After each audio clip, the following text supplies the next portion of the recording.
नाज़रीन इकराम, हजरत आदम अलैहिस्सलाम जब जन्नत से जमीन पर तशरीफ लाए तो बारगाह इलाही में अर्ज किया, ऐ खुदाया, मैं यहाँ ना तो मलाइका की तस्बीह और तकबीर सुनता हूँ और ना ही कोई इबादतगाह देखता हूँ। जैसा कि आसमान में बैतुल मामूर देखा करता था जिसके इर्द गिर्द मलाइका तवाफ करते थे, तो अल्लाह ताला ने इरशाद फरमाया, जाओ जहाँ हम निशान बनाते हैं वहाँ काबा बनाकर इसके इर्द गिर्द तवाफ भी करो और इसकी तरफ नमाज भी अदा करो। और यूँ खाना काबा का कयाम वजूद में आया। नॉलेज फैक्ट्री के दोस्तों, तारीख अक़वाम आलम के मुतालिया से पता चलता है कि खाना काबा और हरम शरीफ भी मुख्तलिफ सानहात से मुतासिर होता रहा है। कहा जाता है कि तूफान नूह की वजह से सैयदना आदम अलैहिस्सलाम की बनाई हुई बैतुल्लाह की बुनियादें भी गर्क आब हो गई थी और पानी के रेले ने खाना काबा की जगह रेत और मिट्टी इकट्ठी कर दी। रेत और मिट्टी का यही अंबार बाद में एक उभरे हुए सुर्ख टीले की शक्ल में मौजूद रहा। मजलूम और बीमार लोग इस टीले पर आकर दुआ करते। हज के लिए भी लोग इस टीले पर आते थे और ये अमल हजरत इब्राहिम अलैहिस्सलाम की तामीर काबा तक जारी रहा। इसके बाद हज्जाज बिन यूसुफ की फौज ने खाना काबा पर संगबारी की और हजरत अब्दुल्ला बिन जुबैर रजी अल्लाह ताला अन्हो को यहाँ मुहासरे में शहीद किया गया। इसी तरह बहरीन से करामता आए और हजरे अस्वद निकाल कर ले गए। तारीख गवाह है कि 20 साल से जायद अरसे तक काबा का तवाफ हजरे अस्वद के बगैर होता रहा। मौजूद ख़वातीन व हज़रात, तारीख इब्ने खल्दून में है कि अमवी जर्नैल हुसैन बिन नुमैर ने भी खाना काबा पर संगबारी की थी। ये संगबारी इतनी शदीद थी कि कोई शख्स तवाफ न कर सका और इस हमले में खाना काबा की छत और पर्दे भी जल गए थे। अभी लड़ाई जारी थी कि यजीद मर गया और इसकी मौत की खबर जब अब्दुल्ला बिन जुबैर को मिली तो उन्होंने पुकार कर कहा, अरे कमबख्तो, अब तुम क्यों लड़ रहे हो? तुम्हारा गुमराह सरदार तो मर गया है। नॉलेज फैक्ट्री के दोस्तों, नबी अकरम हजरत मोहम्मद सल्लल्लाहु अलैहि वसल्लम की पैदाइश से सिर्फ 55 दिन पहले यमन का बादशाह अब्रहा अपने साथ हाथियों की फौज लेकर काबा को शहीद करने के लिए मक्का पर हमला आवर हुआ था। इसका सबब यह था कि अब्रहा ने यमन के दारुल हुकूमत सना में एक बहुत ही शानदार और आलीशान गिरजाघर बनवाया और ये कोशिश करने लगा कि अरब के लोग बजाय खाना काबा के यमन आकर गिरजाघर का हज किया करें। जब मक्का वालों को ये इल्म हुआ तो कबीला कनाना का एक शख्स गैज़ो गज़ब में जल भूनकर यमन गया और वहाँ के गिरजाघर में पखाना करके इसको नजासत से लथपथ कर दिया। जब अब्रहा ने ये वाकया सुना तो वो तैश में आपे से बाहर हो गया और खाना काबा को शहीद करने के लिए हाथियों की फौज लेकर मक्का पर हमला कर दिया। इसकी फौज के अगले दस्ते ने मक्का वालों के तमाम ऊँटों और दूसरे मवेशियों को छीन लिया। इसमें 200 या 400 ऊँट हजरत अब्दुल मुतलिब के भी थे। हजरत अब्दुल मुतलिब को इस वाक़े का बड़ा रंज पहुंचा। चुनाचे आप इस मामले से मुतल्लिक गुफ्तगू करने के लिए इस लश्कर में तशरीफ ले गए।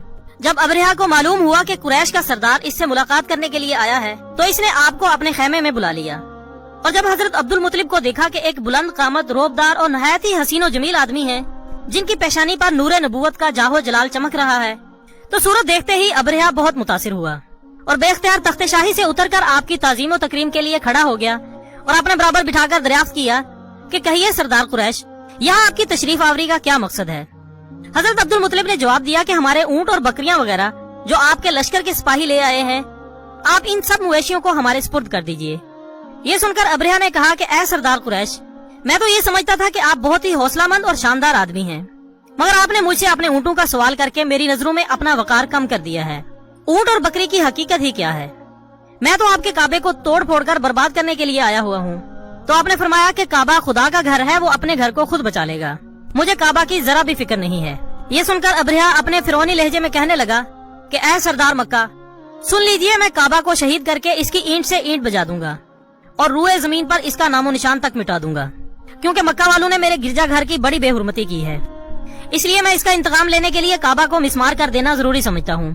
हजरत अब्दुल मुतलिब ने फरमाया कि फिर आप जाने और खुदा जाने, मैं आपसे सिफारिश करने वाला कौन होता हूँ। इस गुफ्तगू के बाद अब्रहा ने तमाम जानवरों को वापस कर देने का हुक्म दे दिया और हजरत अब्दुल मुतलिब तमाम ऊँटों और बकरियों को साथ लेकर अपने घर चले आए और मक्का वालों से फरमाया कि तुम लोग अपने अपने माल मवेशियों को लेकर मक्का से बाहर निकल जाओ और पहाड़ों की चोटियों पर चढ़कर और दर्रों में छुपकर पनाह ले लो। मक्का वालों से ये कहकर फिर खुद अपने खानदान के चंद आदमियों को साथ लेकर खाना काबा में गए और दरवाजे का हल्का पकड़कर इंतहाई बेकरारी और गिरियाजारी के साथ दरबारे इलाही में इस तरह से दुआ मांगने लगे, अरे अल्लाह, बेशक हर शख्स अपने अपने घर की हिफाजत करता है, लिहाजा तू भी अपने घर की हिफाजत फरमा और सलीब वालों और सलीब के पुजारियों के मुकाबले में अपने फर्माबरदारों की मदद फरमा। हजरत अब्दुल मुतलिब ने ये दुआ मांगी और अपने खानदान वालों को साथ लेकर पहाड़ की चोटी पर चढ़ गए और खुदा की कुदरत का जलवा देखने लगे।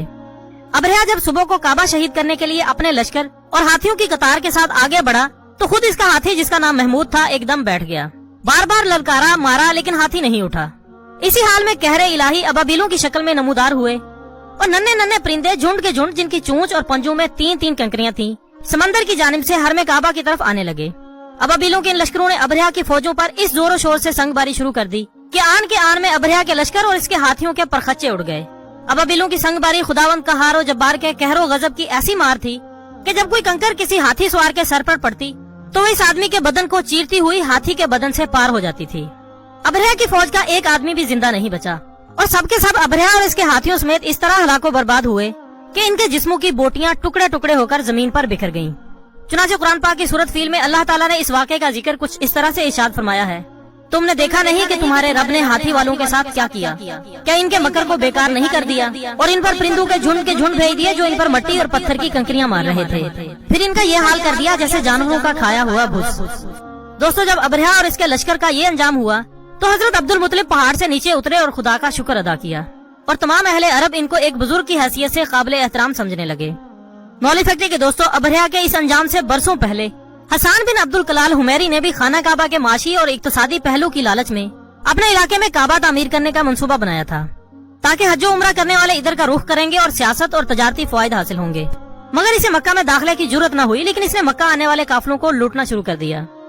हुजूर अकरम हजरत मोहम्मद सल्लल्लाहु अलैहि वसल्लम के जद्दे अमजद नफर बिन मालिक ने मक्का के कबाइल असद कनाना और जजाम खुजैमा के लोगों के साथ हसन बिन अब्दुल कलाल हुमैरी के लश्कर पर हमला किया और इसे शिकस्त देकर गिरफ्तार कर लिया, जो फिदिया देकर 3 साल बाद कैद से रिहा हुआ मगर यमन वापस जाते हुए रास्ते में मर गया। इसके अलावा सन 929 ईस्वी में करामता फिरके के पैरोकार अबू ताहिर सुलेमान बिन हसन ने एक लश्कर के साथ मक्का पर चढ़ाई की और हरम शरीफ में दाखिल होकर कत्ले आम शुरू कर दिया। इस कत्ले आम में मक्का शहर और गिरदोनवाह में 30,000 अफराद शहीद किए गए, जिनमें तवाफ करने वाले 700 अफराद भी शामिल थे। अबू ताहिर ने मक्का का रास्ता बंद करने की भी कोशिश की ताकि आज़मीन हज वहां जाने के बजाय बहरीन आए, लेकिन इसे कामयाबी न हुई। नाज़रीन इकराम, सिर्फ यही नहीं बल्कि काबा की हालिया तारीख में भी एक अलमनाक सानिया पेश आया। काबा शरीफ पर मुर्तदीन का कब्जा हो जाने की वजह से 14 दिन तक तवाफ मुअत्तल रहा। इस अरसे में हरमे काबा के दरो दीवार अजान और जमात की सआदत से महरूम रहे। यकम मुहर्रमुल हराम ब मुताबिक 20 नवंबर 1979 मंगल की सुबह इमाम हरम शेख अब्दुल्ला बिन सबील ने नमाज फजर का सलाम फेरा ही था कि चंद आदमियों ने इमाम काबा को घेरे में ले लिया और इनमें से कुछ लाउड स्पीकर पर काबिज हो गए। उस वक्त हरम शरीफ में 1 लाख के करीब नमाजी मौजूद थे। दोस्तों, इन हमला आवरों का सरगुना 27 साला मोहम्मद बिन अब्दुल्ला कहतानी था, जिसने 4 साल तक मक्का यूनिवर्सिटी में इस्लामी कानून की तालीम हासिल की थी। इसका दस्ते रास जहमन बिन सैफुल अतीबा था।